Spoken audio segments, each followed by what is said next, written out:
আজি মই বনাব লৈছোঁ লোকেল চিকেন আৰু চিকেনখিনি মই ভালদৰে ধুই ল'লোঁ। এইফালে লৈছোঁ মই আলু 3টা আৰু এটা কুকাৰ।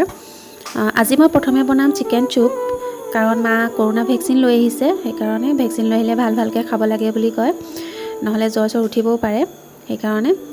আৰু আজি এতিয়া মই দি দিছোঁ কুকাৰত চিকেনখিনি আৰু এফালে আলু দি দিম। আৰু মই আজি চুপত জালুকৰ গুড়ি ব্যৱহাৰ নকৰোঁ, কাৰণ মায়ে খাব নোৱাৰে সেইকাৰণে। আৰু ইয়াত দিছোঁ মই আদা নহৰু পেষ্ট, অকণমান নিমখ। ইয়াত হালধি ব্যৱহাৰ নকৰোঁ, কাৰণ হালধিৰ কোনো প্ৰয়োজন নাই চুপত সেইকাৰণে। আৰু এয়া মই দি দিছোঁ পানী অলপ বেছিকৈ দিম, কাৰণ মই 10-11টামান চিটি মৰাম সেইকাৰণে। এইফালে মই পাতি দিলোঁ কুকাৰ। এয়া আমাৰ চিকেন চুপ ৰেডি হৈ গ'ল। আৰু এতিয়া মই চুপখিনি উলিয়াই ল'ম আৰু মাংসখিনি থৈ দিম। মাংসখিনি আকৌ ভালদৰে তেলত ভাজি মেলি আৰু অলপ জোল বনাই খাম। আৰু এয়া চুপ ৰেডি হৈ গ'ল। এতিয়া মই মা পাপাহঁতক খাবলৈ দি থৈ আহোঁগৈ। আৰু এইফালে মই পাতি দিলোঁ কেৰাহী আৰু মিডিয়াম চাইজৰ এটা পিঁয়াজ কাটি ল'লোঁ। এইফালে যিখিনি মই এতিয়া চিকেন চুপ বনাই গ'লোঁ, চিকেনখিনি এইখিনি লগত আছে আলু।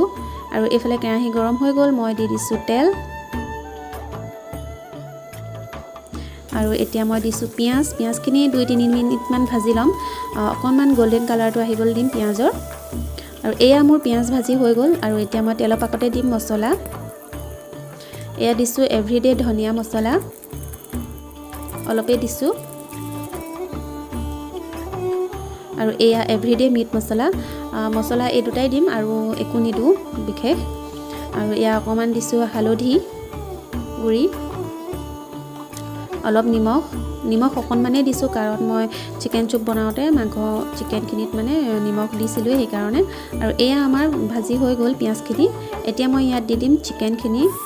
এয়া চিকেন আৰু আলু দি দিলোঁ। এইখিনি মই এতিয়া ভালদৰে অলপ ভাজি ল'ম, ভাজি এইখিনি ঢাক মাৰি থৈ দিম। আৰু আপোনালোকে এইদৰে চুপ বনাই খাই পাইছে নাই পোৱা, মোক কমেণ্ট কৰি জনাব।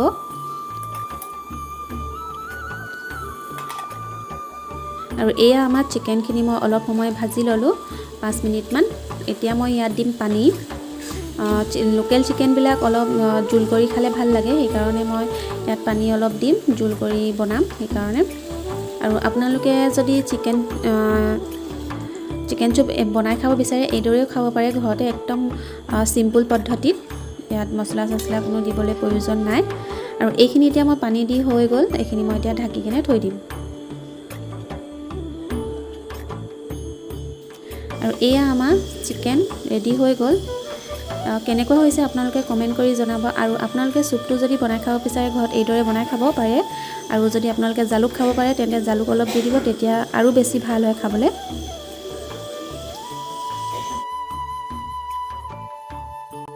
আজি কচু পিটিকা খাম বুলি ভাবিছোঁ। ইয়াত আছে পাতকচু, নৰসিংহ, ভেদাইলতা, মুছন্দৰী আৰু কেইফুটামান ৰচুন।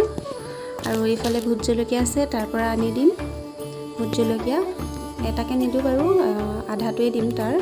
আৰু এইফালে মই কলপাত কেইখিলা জুইত সেকি ল'লোঁ। জুইত সেকি ল'লে পাতত দিবলৈ ভাল হয়। আৰু এইখিনি এতিয়া মই কলপাতত দি দিম। নহৰু আদি সকলোবিলাক দি দিম লগতে, তাৰ পাছতে পাতত মানে জুইত দিমগৈ। আৰু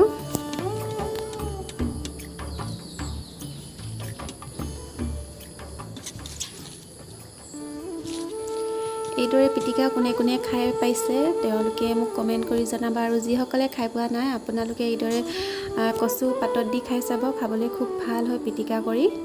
আৰু মোৰ বহুত দিনৰ পৰাই খাওঁ লাগি আছিলে, গতিকে আজি খাব লৈছোঁ।